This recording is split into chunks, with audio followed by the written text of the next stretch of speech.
Hello বন্ধুরা, BM এক্সপ্লেনের নতুন এপিসোডে সকলকে স্বাগত জানাই। আজকে হইচইতে রিলিজ হওয়া একটি পলিটিক্যাল থ্রিলার সিরিজ রাজনীতির দ্বিতীয় সিজন অর্থাৎ আবার রাজনীতির ব্যাখ্যা নিয়ে হাজির হয়েছি। মুখ্য ভূমিকায় রয়েছে কৌশিক গাঙ্গুলি, দিতিপ্রিয়া রায়, অর্জুন চক্রবর্তী এবং কনীনিকা বন্দ্যোপাধ্যায়। ডিরেক্ট করেছে সৌরভ চক্রবর্তী। এই সিরিজটি বাড়ির সকলের সাথে একসাথে বসেই দেখা যেতে পারে। এমন কোনো সিন বা সিচুয়েশন নেই যেটা বাচ্চাদের সামনে না দেখা যেতে পারে। এই সিজনটি অবশ্য দেখতে গেলে অতি অবশ্যই এর আগের সিজন দেখা বা অ্যাটলিস্ট আগের সিজনের ব্যাখ্যা দেখা জরুরি, না হলে অনেক বিষয় মাথার উপর দিয়ে যাবেই যাবে। তাই এই ব্যাখ্যাটি দেখার আগে আমার করা আগের সিজনের ব্যাখ্যাটি দেখার অনুরোধ রইল। সেই ভিডিওর লিঙ্ক আমি ডেসক্রিপশন বক্সে তথা উপরের আই বাটনেও দিয়ে দিলাম।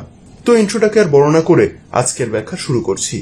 রাজনীতি দ্বিতীয় সিজনের কাহিনী শুরু হচ্ছে প্রথম সিজনের ঘটনার 9 মাস পরে।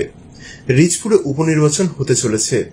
একদিকে লড়ছে লোকমান্য সেবক দলের থেকে মল্লিকা ব্যানার্জি এবং আরেক দিক থেকে সমাজতান্ত্রিক দলের নবিউল হক ওরফে জিমি। এই জিমি কিন্তু আবার সিনেমার একজন স্টার, সেই কারণে তার একটা পপুলারিটি জনসাধারণের মধ্যে রয়েছে। সেটাকেই কাজে লাগিয়ে এবারের উপনির্বাচন জিততে চাইছে সমাজতান্ত্রিক দল। জিমির এই পপুলারিটি দেখে মল্লিকার খুব একটা ভালো লাগে না, ফলে সে নিজের পার্টির একজন নেতা রাজেশ্বর বাবুকে বলে যে একটা পুরনো কেস অর্থাৎ মিনহাজের কেস আবার রিওপেন করতে। এবার চলে আসি কলকাতাতে। আমরা দেখতে পাই রাশি সৌনককে বিয়ে করেছে এবং তারা কলকাতাতে থাকে। কোনো এক কারণে তাকে নিয়ে সৌনক রিচপুর ছেড়ে কলকাতা চলে আসতে বাধ্য হয়েছিল, কিন্তু কি সেই কারণ? যাই হোক, আমরা দেখতে পাই যে রাশি মা হতে চলেছে। রাশি এই খুশির খবরটা সৌনকের অফিসে একটা ভিডিও কলের মাধ্যমে সৌনককে জানায় এবং এই কাজে সব থেকে বেশি তাকে যে হেল্প করে সে হচ্ছে সৌনকের অফিসের একজন এমপ্লয়ি নাম শ্রেয়া। খবর পেয়ে সৌনক রাশিকে ডাক্তারখানায় নিয়ে যায় এবং সেখানে সমস্ত রিপোর্ট দেখে ডাক্তার জানায় যে সবকিছু নর্মাল আছে। সেই শুনে রাশি আর সৌনক খুশি হয়ে সেখান থেকে চলে যায়। এরপরে রাশির ফোনে একটা অচেনা নাম্বার থেকে ফোন আসে এবং রাশি সেই ফোনে কথা বলে বুঝতে পারে যে কল করেছে তারই একজন এক্স ডাক্তার দেবজিৎ। সে রাশিকে জানায় যে রাশি যে ক্লিনিকে তার সমস্ত রিপোর্টটি টেস্ট করিয়েছিল সে এখন সেখানে কাজ করে, কারণ সে তার সৎমা অর্থাৎ মল্লিকার হাত থেকে পালিয়ে এসেছে। যাই হোক, এবারে সে রাশির সাথে দেখা করতে চায় কারণ সে নাকি এমন একটা বিষয় জানতে পেরেছে যা রাশির জানা খুবই জরুরি। সেই শুনে রাশি দেবজিতের সাথে দেখা করতে আসে একটি রেস্তোরাঁতে। সেখানে সে রাশির সামনে দেবজিৎ ছাড়াও আরো একজন এসে হাজির হয় যাকে রাশি এতদিন মৃত বলে জানত। সে আর কেউ না, তারই এক্স বয়ফ্রেন্ড সৈফুদ্দিন মন্ডল নিখিল, যাকে সবাই শর্টে নিক বলেই ডাকত। রাশি এবার নিককে দেখে অবাকও হলো, আবার দেবজিতের উপর রাগও হলো। ফলে সে সরাসরি দেবজিৎকে আলাদা করে ডেকে এনে জিজ্ঞাসা করলো যে সে কি করতে চাইছে। তখন দেবজিৎ বলে যে সে আসলে রাশির সাথে যে খারাপ করেছিল এর আগে তারই প্রায়শ্চিত্ত করতে চাইছে। আসলে রাশি যে ছেলেটিকে তার এক্স বয়ফ্রেন্ড নিক হিসেবে জানে সে আসল নিক নয়। রাশির স্বামী সৌনক এই ছেলেটিকে দিয়ে কয়েকটা ফটোশুট করিয়েছিল যাতে সে রাশিকে নিকের ফটো দেখিয়ে তার বিশ্বাস অর্জন করতে পারে। ইতিমধ্যে সেই ছেলেটিও জানায় যে দেবজিৎ যা বলছে ঠিকই বলছে। রাশি এবার বুঝতে পারে না যে সে কি বিশ্বাস করবে বা কাকে বিশ্বাস করবে। তখন দেবজিৎ বলে যে রাশিকে সৌনক যে তার মোবাইল দিয়েছিল সেটা কিন্তু আসলে সৌনককে দেবজিৎই দিয়েছিল। ফলে সৌনক যে রাশি আর নিকের একটা ভুলভাল চ্যাট হিস্ট্রি তৈরি করে সেটাই রাশিকে দেখিয়েছিল, যেটা রাশি বিশ্বাস করেছিল। এবার রাশি যদি তাকে সেই মোবাইল এনে দিতে পারে তাহলে সে হয়তো তার কথা রাশিকে বিলিভ করাতে পারে। এরপর রাশি বাড়ি ফিরে তার আগের মোবাইল তন্ন তন্ন করে খুঁজেও কোথাওই পায় না। ইতিমধ্যে রাশির সৎ ভাই রিক রাশির সাথে দেখা করতে কলকাতাতে আসে। রাশি তাকে দেবজিতের বিষয়ে সব জানায়। সব শুনে রিক রাশিকে বলে যে হঠাৎ এতদিন পর দেবজিৎ তাকে সবকিছু বলতে গেল কেন, এর আগে কেন জানায়নি। এই শুনে রাশিও ধন্দে পড়ে যায়। অন্যদিকে রিচপুরে জিমির গার্ডকে কেউ যেন এসে খুন করে যায়, যার ফলে জিমি প্রচন্ড ভয় পেয়ে সেখান থেকে পালাতে চায়, কিন্তু সমাজতন্ত্র পার্টির একজন নেতা তাকে পালাতে দেয় না, বরং বলে যে সে টাকা নিয়েছে তাই তাকে এই ভোটে লড়তেই হবে। বেচারা জিমি না চাইতেও এইভাবে ফেসে যায়। ওদিকে রিক আর রাশি আবার দেবজিতের সাথে দেখা করে এবং রাশি দেবজিৎকে জানায় যে সে তার ফোন কোথাও পায়নি। তখন দেবজিৎ বলে যে সৌনক নিশ্চয় সেই ফোন রিচপুরে তার বাড়িতে রেখে এসেছে, তাই রাশির উচিত ইমিডিয়েটলি রিচপুরে ফিরে যাওয়া। কিন্তু রাশি রাজি হয় না তাতে, কারণ সে দেবজিৎকে ভরসা করতে পারছে না। অন্যদিকে রিচপুরে আরেকটা কাণ্ড ঘটে যায়। ব্যানার্জি বাড়িতে হঠাৎ এক সন্ন্যাসীর আবির্ভাব হয়, যাকে দেখে মল্লিকা হা হয়ে যায়, কারণ সেই সন্ন্যাসীর চেহারার সাথে তার মৃত স্বামী রথিনের কি অস্বাভাবিক মিল ছিল। কিন্তু কে এই সন্ন্যাসী? তাহলে কি রথিন আসলে মারা গিয়েছিল না? মল্লিকা সঙ্গে সঙ্গে রাজেশ্বরকে ব্যানার্জি বাড়িতে ডেকে পাঠায়। রাজেশ্বর এসে সবকিছু দেখে বলে যে বেটা জালিয়াত, আসল রথিনকে দাহ করা হয়েছে। তখন মল্লিকা জানায় যে এটা রথিন নয়, তারই যমজ দাদা প্রতিম। এই শুনে রাজেশ্বর আরো অবাক হয়ে বলে যে সেটা হতেই পারে না, কারণ প্রতিম উত্তরপ্রদেশে একটা গাড়ি দুর্ঘটনায় নিহত হয়ে গিয়েছিল। রাদার আসল ঘটনা হচ্ছে প্রতিমকে তার ড্রাইভার অসীমকে দিয়ে মারানো হয়েছিল, তাই এটা আসল প্রতিম ব্যানার্জি হতেই পারে না। তার উত্তরে মল্লিকা বলে যে সে প্রতিমের সাথে রাত কাটিয়েছিল, তাই সে 100% শিওর যে এটা অরিজিনাল প্রতিমই ফিরে এসেছে। কিন্তু কেন? ভোটের টাইমেই কেন? সেই প্রশ্নের উত্তর জানার জন্য মল্লিকা সেই সন্ন্যাসীর কাছে গেলে সেই সন্ন্যাসী তখন পার্টির যারা মেন অর্থাৎ মল্লিকা, রাজেশ্বর এবং রাশির শ্বশুর অর্থাৎ সৌগতকে সেখানে আসতে বলে, না হলে মল্লিকাকে তার করা কৃতকর্মের জন্য আবার এলাহাবাদ কোর্টে হাজিরা দিতে হবে। সেই শুনে মল্লিকা প্রমাদ গুনে এবং সে বাধ্য হয় সবাইকে ব্যানার্জি বাড়িতে ডাকতে। ইতিমধ্যে সৌগত সৌনককে ফোন করে জানায় প্রতিমের হঠাৎ করে উদয় হওয়ার ব্যাপারটা, এবং সে রাশিকে নিয়ে ইমিডিয়েটলি রিচপুরে আসার জন্য সৌনককে জানায়। অন্যদিকে দেবজিৎ রাশির বাড়ির সামনে এসে রাশিকে ডেকে বলে যে সে নিশ্চয় তার কথা সৌনককে বলে দিয়েছে, না হলে মিনহাজের খুনের কেস রিওপেন হলো কিভাবে এবং সেই কেসের প্রধান সাসপেক্ট হিসেবে দেবজিতের নাম জড়ালো কিভাবে। এই শুনে রাশি বলে যে সে সত্যিই কিছু জানে না, কিন্তু দেবজিৎ রাশির কথা বিশ্বাস করতে পারে না। ইতিমধ্যে সৌনকের ফোন আসে রাশির ভাই রিকের ফোনে, এবং সে রাশিকে জানায় যে তাদের ইমিডিয়েটলি রিচপুরে যেতে হবে, তার মৃত জেঠু হঠাৎ করে ফিরে এসেছে। সেই শুনে সৌনক, রাশি আর রিক ইমিডিয়েটলি রিচপুরের জন্য রওনা হয়ে যায়। রিচপুরে পৌঁছে রাশি বুঝতে পারে যে তার সৎমা মল্লিকা তার প্রেগন্যান্সির ব্যাপারে জানতে পেরে গেছে, যদিও সেই ব্যাপারে নিজে থেকে মল্লিকাকে কিছু জানিয়েছিল না। যাই হোক, এরপরে মল্লিকা নিজের মেয়েকে বরণ করে এবং তাকে আদর করে জড়িয়ে ধরার ছলে রাশির কানে কানে বলে যে ভেতরে যে রয়েছে সেটা কিন্তু তার জেঠু নয়, তাই সে যা বলবে সেই কথা যেন রাশি বিশ্বাস না করে। সেই শুনে রাশি একটু অবাক হয়ে যায়, কি ব্যাপার, মল্লিকা এরকম কেন বলল তাকে। যাই হোক, এরপরে মল্লিকা পার্টি অফিসে গিয়ে রাজেশ্বর এবং সৌগতর সাথে মিটিং করে আর বলে যে সে এখন আর কাউকেই বিশ্বাস করছে না, তাদের দুজনের মধ্যেই কেউ নিশ্চয় এসব কাণ্ড করছে। তখন সৌগত বলে যে সেই ভণ্ড প্রতিম এটাই তো চাইছে যে তারা যেন নিজেদের মধ্যে ঝগড়া করে এই দল ভেঙে দেয়। আসলে বাইরে থেকে কেউ নিশ্চয় এইসব কলকাঠি নাড়ছে। সেই অদৃশ্য শত্রুই অপোজিশনে অনেক টাকা খরচ করে জিমিকে আনিয়েছে, সেই আবার এই ভণ্ড প্রতিমকেও নিয়ে আনা করিয়েছে। মল্লিকা বলে যে ওটা আসল প্রতিমই, কোনো ভণ্ড না, বরং সে যে সৌগতের উপর দায়িত্ব দিয়েছিল তাদের পুরনো ড্রাইভার অসীমকে মারার, সেটা কি সে আদৌ করেছে, নাকি অসীমকে আসলে বাঁচিয়ে গায়েব করে দিয়ে তারই মারফত প্রতিমের কাছে সমস্ত খবর সৌগতই পাঠাচ্ছে এবং সেই প্রতিমকে আনিয়েছে। সেই শুনে সৌগত মনক্ষুণ্ণ হয়ে বলে যে এই পার্টির জন্য সে কত কিছু করেছে, আর আজকে মল্লিকা তাকে এই কথা শোনাচ্ছে। তখন মল্লিকা বলে যে সে 48 ঘন্টা টাইম দিচ্ছে রাজেশ্বর আর সৌগতকে, তারই মধ্যেই প্রতিমের প্রবলেম যেন সলভ হয়ে যায়। অন্যদিকে রিক গোটা বাড়ি তন্ন তন্ন করে খুঁজেও রাশির পুরনো মোবাইল খুঁজে পায় না। তখন রাশি বলে যে তার এক্স বয়ফ্রেন্ড নিকের কেস সলভ করতে হলে মোবাইলের উপর ভরসা করে থাকলে হবে না, বরং তারা যদি নিকের আসল বাড়ি খুঁজে বের করতে পারে তাহলে একটা প্রবলেম সলভ হতে পারে। এবার এই কেসে দেবজিৎ যে মিথ্যে বলছে না তার প্রমাণ তাকেই করতে হবে। ফলে রাশি তাকে ফোন করে বলে নিকের আসল বাড়ির খোঁজ দিতে। তখন দেবজিৎ রাশিকে জানায় যে সে রিচপুর প্রাইমারি স্কুলের ওখানে যেন যায়, সেখানে তাদের একজন পরিচিত ব্যক্তি অপেক্ষা করছে, সেই তাকে নিকের আসল বাড়িতে নিয়ে যাবে। সেই শুনে রাশি আর রিক প্রাইমারি স্কুলে যায়, যেখানে সে রিঙ্কু বলে তাদেরই দলের একজন মহিলা লিডারকে দেখতে পায়, যাকে তার বাবা রথিন জেলে পুরে দিয়েছিল বিশ্বাসঘাতকতা করার জন্য। সেই মহিলাকে কেউ যেন ছাড়িয়েছে, এখন ওদেরকে সব আসল সত্যি জানতে সাহায্য করবে। অন্যদিকে আমরা এটা জানতে পারি যে সৌগতই অপোজিশন পার্টিকে টাকা ফান্ডিং দিচ্ছে এবং সেই জিমিকে টাকা দিয়ে আনিয়েছে। আসলে এতদিন ধরে সে যে লোকমান্য দলকে এত পরিমাণে হেল্প করেছে তার বদলে তো সে অপমানিতই হয়েছে। আর শুধু তাই নয়, সে যেখানে রিসর্ট বানাতে চায় সেখানের পারমিশন দিচ্ছে না মল্লিকা, ফলে সে আসলে চায় মল্লিকাকে হারাতে, তাই সে জিমিকে ব্যাকআপ দিচ্ছে। অন্যদিকে রিঙ্কু রাশি আর রিককে নিয়ে নিকের বাড়িতে যায়। নিকের বাড়িতে গিয়ে রাশি জানতে পারে যে নিক আর মিনহাস দুই ভাই ছিল। তাদের বাবা সৈফুদ্দিন লোকমান্য পার্টিরই সদস্য ছিল। এই লোকমান্য পার্টির দলে একটা চিটফান্ডের টাকা নিয়ে কেলেঙ্কারি হয়ে যায়, যার ফলে প্রতিম এই রিচপুর ছেড়ে চলে যেতে বাধ্য হয় এবং সৈফুদ্দিনকে মেরে ফেলে তার উপর সেই টাকা তছরূপের দায় দিয়ে দেওয়া হয়। যেদিন নিক আর রাশির গাড়ির অ্যাক্সিডেন্ট হয়েছিল সেদিন নিক রাশির বাবার সাথে দেখা করতে চেয়েছিল, কারণ সে জানতে পেরেছিল যে তাদের দল থেকেই কেউ তার বাবাকে খুন করেছিল এবং সব দোষ তার ঘাড়ে দিয়ে দিয়েছিল, যেখানে তার বাবা সম্পূর্ণ নিরাপরাধ ছিল। সেই জন্য সৌনকই সেদিন তাদের অ্যাক্সিডেন্ট করিয়েছিল তার বাবার নির্দেশে। এরপর আবার সৌনকই মেরেছে মিনহাজকে।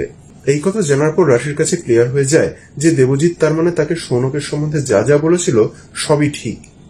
এরপরে রাশি তার শ্বশুর বাড়ি গিয়ে সৌনককে কনফ্রন্ট করে বলে যে সে তার সম্পর্কে সব জেনে গেছে। তখন সৌনক তাকে সব খুলে বলে যে নিক আসলে তার সাথে প্রেমের নাটক করেছিল যাতে সে তার বাবার মৃত্যুর প্রতিশোধ নিতে পারে। অন্যদিকে মিনহাজের আসল উদ্দেশ্য ছিল ব্যানার্জি পরিবারকে ব্ল্যাকমেল করা তার আর নিকের প্রেমের দোহাই দিয়ে। সেই কারণে সৌনক ওই দুজনকে মেরেছে যাতে রাশি ঠিক থাকে। এছাড়া রাশির আসল বাবাকে রথিন নাকি প্রতিম সেটা কি রাশি জানে? সৌনকের কাছে শেষ কথা শুনে রাশি হা হয়ে যায়। এটা কি বলল সৌনক? রাশির আসল বাবা মানে? অন্যদিকে দেবজিৎ রিচপুরে আসে উকিলের সাথে কথা বলার জন্য যে সে আসলে কোনো খুন করেনি, কিন্তু রিচপুরে আসতেই তাকে কিডন্যাপ করে নেওয়া হয়, কিন্তু সেটা কে যে করে সেটা জানা যায় না। ওদিকে রাজেশ্বর এসে প্রতিমকে বলে যে তাকে রিচপুর থেকে আসলে সরিয়েছিল রথিনী, কারণ সে গদির লোভে পড়ে গিয়েছিল। রাজেশ্বর সেই চিটফান্ড স্ক্যামের সাথে জড়িত ছিল না, সবকিছুই করেছিল রথিন সৌগতর মাধ্যমে, আর তাকে সায় দেয় সৌগত আর মল্লিকাও। সেই শুনে প্রতিম হেসে বলে যে ওইসব গুলতানি তাকে মেরে কোনো লাভ নেই, এখানে কে কি করছে সব খবর সে পেত রথিনের থেকেই, কারণ রথিনী অসীমের থ্রু প্রতিমকে বাঁচাতে সক্ষম হয়েছিল। আসলে তাকে মারতে চেয়েছিল মল্লিকা, রাজেশ্বর, সৌগত। তাই এতদিন পর প্রতিম যখন দেখছে যে রিচপুরের মানুষের উপর মল্লিকার অন্যায়ের কালো মেঘ নেমে আসতে চলেছে, তাই সে রিচপুরের মানুষদেরকে বাঁচানোর জন্য আবার ফিরে এসেছে। তার আসল উদ্দেশ্য রিচপুরের মানুষদেরকে সব সত্যি কথা খুলে বলা। প্রতিমের এই কথা শুনে মল্লিকার মাথা গরম হয়ে যায় এবং সে তার সামনে থাকা কাচের বাটি ছুঁড়ে তাকে মেরে ফেলতে চায়। রাজেশ্বর আর সৌগত কোনো ক্রমে তাকে আটকায় এই বলে যে এখন যদি প্রতিমের কিছু হয়ে যায় তাহলে ভোটে তার প্রভাব পড়তে পারে, কারণ গ্রামের মানুষ এখনো প্রতিমকে শ্রদ্ধা করে। এছাড়া সৌগত জানায় যে রাশিও নিক, মিনহাজার, সৌনক আর তাদের ব্যাপারে সবকিছু জেনে গেছে। সে নিকের বাড়িতে গিয়ে সব জেনে এসেছে। সেই শুনে মল্লিকা খুশি হয়ে বলল যে ভালোই হয়েছে, এবার তারা রাশিকে বলুক যে এইসব প্ল্যান ছিল আসলে প্রতিমের, তাহলে রাশি এবার প্রতিমের বিরুদ্ধে লড়াই করবে। অন্যদিকে সৌগত তার ঠিক করা প্রার্থী জিমিকে দিয়ে প্রচার করাক যে আজ থেকে 25 বছর আগে হওয়া চিটফান্ড কেলেঙ্কারির আসল নেতা প্রতিম আবার ফিরে এসেছে রিচপুরে। মল্লিকার মুখে এই কথা শুনে সৌগত হা হয়ে যায়। তার মানে মল্লিকা সব জেনে গেছে তার আর জিমির ব্যাপারে? তাহলে তো আর লুকিয়ে কিছু করা যাবে না। এর থেকে বেটার মল্লিকা যা বলছে সেটাই করবে সৌগত, না হলে সব শেষ করে দিতে পারে মল্লিকা। ফলে সৌগত সাজানোগুলি জিমি নিজের ইলেকশন প্রচারে আওড়ায় যে রিচপুরের মানুষের টাকা লুটের আসল কাণ্ডারি প্রতিম ব্যানার্জি আবার ফিরে এসেছে। এরকম একটা চোর দলকে কি কেউ ভোট দেয়? এই বলে জিমি প্রতিমের বিরুদ্ধে নেগেটিভ প্রচার চালাতে থাকে, যেটা শুনে মল্লিকা মনে মনে খুশি হয়। এইভাবে জিমির প্রচারের ফলে রিচপুরের মানুষজন প্রতিমের বিরুদ্ধে খেপে যেতে থাকে। এটারই সুযোগ নিয়ে মল্লিকা পুলিশে কমপ্লেন করে এবং পুলিশ এবার প্রতিমকে ব্যানার্জি বাড়ি থেকে ধরে নিয়ে যেতে এসে দেখে যে প্রতিম হঠাৎ উধাও হয়ে গেছে। এত বড় বাড়ি, টাইট সিকিউরিটি থাকা সত্ত্বেও প্রতিম কিভাবে উধাও হয়ে গেল ভেবে মল্লিকার মাথা গরম হয়ে গেল। এরই মধ্যে সে আবিষ্কার করলো যে রাশি তার শ্বশুর বাড়ি ছেড়ে আবার মল্লিক বাড়িতে চলে এসেছে। সে এসে প্রথমেই প্রতিমকে বাবা সম্বোধন করে জানায় যে গতকাল রাত্রে বাড়ি ফিরে তার আসল বাবা অর্থাৎ প্রতিমের সাথে সে দেখা করতে গিয়েছিল। তারপরে আজকে সকালে উঠে সেও আর প্রতিমকে দেখতে পায়নি। রাশির মুখে বাবা ডাক্তার শুনে মল্লিকা আরো খেপে যায়। তার সত্ত্বেও যতটা সম্ভব নিজেকে সংযত রেখে রাশিকে মল্লিকা বলে যে প্রতিম আসলে একটা জালিয়াত। সে রাশিকে নিজের সম্বন্ধে ভুল বোঝাচ্ছে, সে যেন তার জালে ধরা না দেয়। সেই শুনে রাশি বলে যে কে তার আসল শুভাকাঙ্ক্ষী আর কে নয় তা বোঝার তার যথেষ্ট বয়স হয়েছে। এই কথা শুনে মল্লিকার সন্দেহ হয় যে প্রতিমকে গায়েব হতে সাহায্য হয়তো রাশিও করে থাকতে পারে। সে আর কিছু বলার আগে হঠাৎ মল্লিকার ফোনে সৌনকের কল আসে এবং মল্লিকা সৌনকের সাথে দেখা করতে চলে যায়। সৌনক মল্লিকাকে বলে যে তারা সবাই একই গোয়ালের গরু, তাহলে কেন সে তার বাবার সাথে ঝামেলা করছে। তখন মল্লিকা বলে যে সৌগত অর্থাৎ সৌনকের বাবা তাদের পার্টির সাথে বিশ্বাসঘাতকতা করে অপোজিশন পার্টির হয়ে জিমিকে আনিয়েছে, যাতে মল্লিকাকে সে সরাতে পারে। সেই শুনে সৌনক বলে যে তার বাবাই লোকমান্য পার্টির জন্য সদা সর্বদা টাকা দিয়েছে, আরো অনেক কাজ করেছে। তা সত্ত্বেও মল্লিকা তার বাবা যেখানে রিসর্ট করতে চেয়েছিল সেখানের জায়গায় পারমিশন দেয়নি। আর শুধু তাই নয়, পার্টিতে একটা ভালো পজিশন দেওয়ার কথা মল্লিকা স্বপ্নেও ভাবেনি। ফলে তার বাবার কি লাভ হচ্ছে এই পার্টির জন্য এত কিছু করে? সেই রাগ ক্ষোভ থেকেই জিমিকে আনা আর ফান্ডিং করেছিল তার বাবা। সে যাই হোক, এখন সৌনক চায় যে মল্লিকা যেন তার বাবাকে রিসর্ট করার জন্য জমিটা দিয়ে দেয়, আর 25 বছর আগে যে চিট ফান্ডের কেসের সাথে তার বাবা জড়িত হয়ে গেছিল সেখান থেকে যেন মল্লিকা তাকে বের করে দেয়, আর মিনহাজের কেসটা যেটা আবার শুরু হয়েছে সেটা যেন মল্লিকা আবার বন্ধ করে দেয়। তাহলেই সৌনক মল্লিকার পথের সবকটা দূর করে দেবে। এই বলে সে দেবজিৎকে মল্লিকার সামনে এনে ফেলে। আসলে সেদিন সৌনকের লোকেরাই দেবজিৎকে কিডন্যাপ করে নিয়েছিল। মল্লিকা তখন দেবজিতের থেকে জানতে পারে যে লোকমান্য পার্টির রাজেশ্বর তাকে ব্যাকআপ দিচ্ছিল, যাতে সে রাশিকে এই রিচপুরে আবার ফিরিয়ে নিয়ে আসে, যাতে মল্লিকা যেন চাপে পড়ে যায়। এর থেকে একটা বিষয় ক্লিয়ার হয়ে যায় যে দেবজিৎ নিজের পাপের প্রায়শ্চিত্ত করার জন্য হঠাৎ করে রাশিকে হেল্প করতে আসেনি। সে যা করছিল সব রাজেশ্বরের নির্দেশে। এছাড়া রাজেশ্বরী আবার সেই মহিলা নেত্রী রিঙ্কু, যে রাশিকে নিকের বাড়িতে নিয়ে যেতে সাহায্য করেছিল, তাকে জেল থেকে ছাড়িয়েছিল। অর্থাৎ শুধুমাত্র সৌগত নয়, রাজেশ্বরও নিজের মতন করে মল্লিকার পিছনে বাঁশ দেওয়ার সব রকম চেষ্টা করে গেছে। তাহলে কি রাজেশ্বরী প্রীতমকে আনা করিয়েছে? তাহলে কি সেই প্রতিমকে গায়েব হতে সাহায্য করেছে? এই দুটো প্রশ্নের উত্তর মল্লিকা পায় না, কিন্তু তার ধারণা দৃঢ় হয়ে যায় যে রাজেশ্বরী সব কলকাঠি নাড়িয়েছে। তখন সে দেবজিৎকে মেরে ফেলে এবং সৌনকের সাথে হাত মিলিয়ে নেয় এবং বলে যে সৌনকের সব প্রস্তাবে সে রাজি, খালি রাশিকে নিয়ে সৌনককে কলকাতায় চলে যেতে হবে, আর জিমি যেন অপোজিশন থেকে নিজের নাম উইথড্র করে নেয় এবং প্রতিমকে খুঁজে বের করতে তাকে হেল্প করতে হবে সৌনককে। সৌনক মল্লিকার কথায় রাজি হয়ে যায়। অন্যদিকে রাশির কাছে আবার সৌনক রিলেটেড আরেকটা বিষয় রিভিল হয়। জিমি মারফত শ্রেয়া, যে কিনা সৌনকের অফিসে কাজ করে, রিচপুরে আসে। সে এসে রাশিকে জানায় যে সৌনক এতদিন ধরে তার সাথে প্রেমের খেলা খেলে শারীরিকভাবে তাকে ভোগ করে গেছে এবং তাকে বলেছে যে রাশিকে সে নাকি একদম ভালোবাসে না। তার বাবার জোরাজুরিতে সে রাশিকে বিয়ে করতে বাধ্য হয়েছিল, কিন্তু সেদিন যখন শ্রেয়া রাশির প্রেগনেন্সির খবর পায় তখন তার সব ভুল ভেঙে যায়।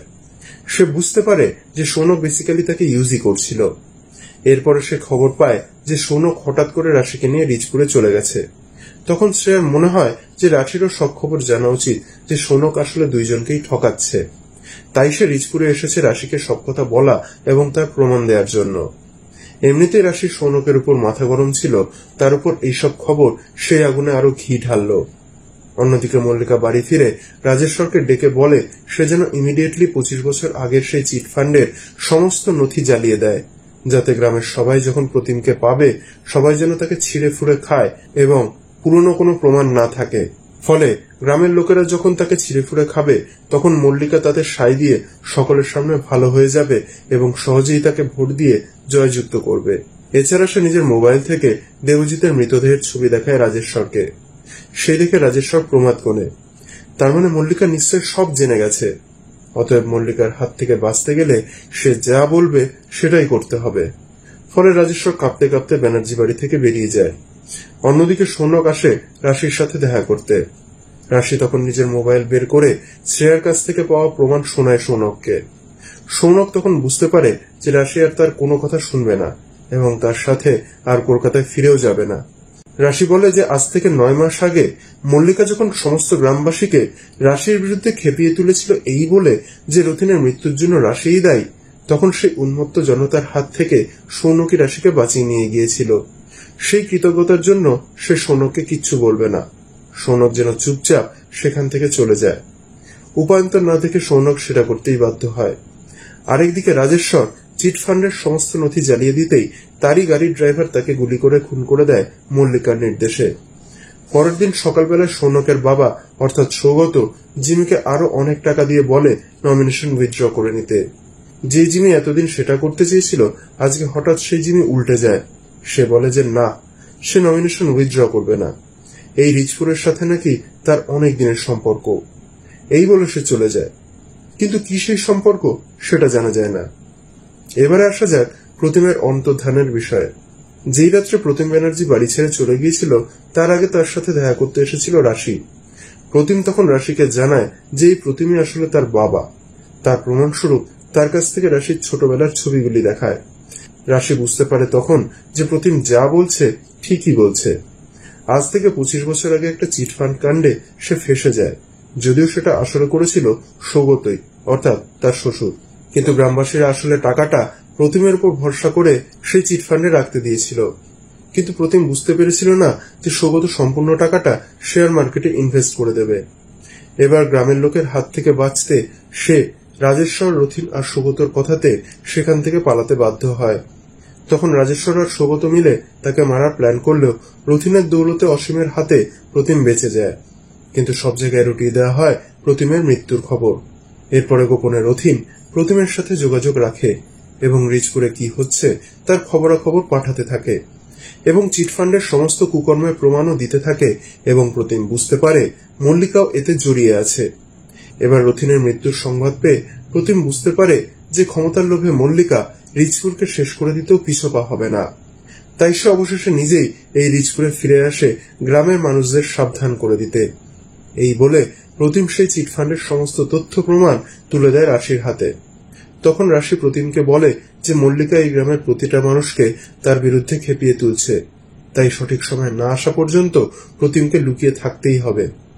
এরপরে রাশি প্রতিমকে লুকিয়ে বাড়ির 4 নম্বর গেট দিয়ে বের করে রিঙ্কুর বাড়ি পাঠিয়ে দেয়। যেহেতু 4 নম্বর গেটের সিসিটিভি ক্যামেরা খারাপ হয়ে গিয়েছিল, ফলে কেউ জানতে পারে না প্রতিমের অন্তর্ধানের খবর। এরপরে রাশি সেই সমস্ত তথ্য প্রমাণ শ্রেয়ার হাতে দিয়ে কলকাতাতে পুলিশ হেডকোয়ার্টারে পাঠিয়ে দেয়। সেই তথ্য প্রমাণ হাতে পেয়ে পুলিশের একটা বড় টিম রিচপুরের উদ্দেশ্যে রওনা হয় এবং সেই খবর শ্রেয়া রাশিকে ওভার টেলিফোন জানায়। অন্যদিকে সৈন্যকের লোকেরা খবর পেয়ে যায় যে প্রতিম লুকিয়ে রয়েছে রিঙ্কুর বাড়িতে। ফলে তারা প্রতিমের উপর খেপে থাকা গ্রামবাসীদের সেই খবর জানাতেই গ্রামবাসীরা রিঙ্কুর বাড়ি ঘেরাও করে, যে কারণে প্রতিমকে সকলের সামনে বেরিয়ে আসতে হয়। প্রতিমকে দেখে গ্রামবাসীরা তার উপর চড়াও হতে গেলে প্রতিম তাদেরকে বলে যে সে যদি সত্যিই তাদের টাকা মেরে থাকতো তাহলে সেই টাকা নিয়ে বিদেশে পালিয়ে যেতে পারত, খামোখা তাদের হাতে মরতে কেন আসতো এই রিচপুরে। প্রতিমের এই কথায় যুক্তি আছে দেখে গ্রামবাসীরা থেমে যায়। প্রতিম তাদেরকে বলে যে এই সব খেলা খেলছে ওই মল্লিকা, সে যেন তেন প্রকারেণও রিচপুরের মালিক হতে চায়। তাই প্রতিম এসেছে সে মল্লিকার হাত থেকে সমস্ত রিচপুরকে বাঁচাতে। এরপরে প্রতিম গ্রামবাসীদের সাথে নিয়ে লোকমান্য পার্টির অফিসের দিকে রওনা হয়। ওদিকে ততক্ষণে কলকাতা থেকে পুলিশ আসে রিচপুর এবং মল্লিকাকে অ্যারেস্ট করে। ততক্ষণে প্রতিমও সেখানে আসে এবং মল্লিকার কুকর্মের রাজসাক্ষী হবে বলে জানায়। মল্লিকাকে অ্যারেস্ট হতে দেখে রিক বুঝতে পারে রাশি নিশ্চয় তার মাকে অ্যারেস্ট করিয়েছে, ফলে তার রাশির উপর প্রচন্ড রাগ হয়ে যায়। অন্যদিকে সোনক নিজের মোবাইলে দেখতে পায় যে অসীম ড্রাইভার, যাকে মল্লিকা মেরে ফেলতে বলেছিল সৌগতকে, সে বহাল তবিয়াতে বেঁচে আছে। এরপর সে রাশিকে ভয়েস মেসেজ করে বলে যে অবশেষে সে তার সৎমা অর্থাৎ মল্লিকাকে ঠিক সরিয়েই দিল এবং তার বদলে নিজে এখন রিচপুর গ্রামে রাজত্ব করতে চাইছে। অবশেষে গদির লোভে পা দিলই রাশি। যাই হোক, খুব শিগগিরই আবার তার সাথে সোনকের দেখা হবে। অন্যদিকে রিজ নিজের মায়ের অ্যারেস্ট হওয়ার প্রতিশোধ নেওয়ার জন্য রাশিকে এমন একটা দই খাওয়ায় যেটা খেয়ে রাশির বাচ্চা নষ্ট হয়ে যায় আর রাশি জনসমক্ষে তার ভোটের বক্তৃতা দেওয়ার সময় অজ্ঞান হয়ে যায়। এরপরে কি হবে রাশির, জানতে হলে অপেক্ষা করতে হবে রাজনীতির 3য় সিজনের।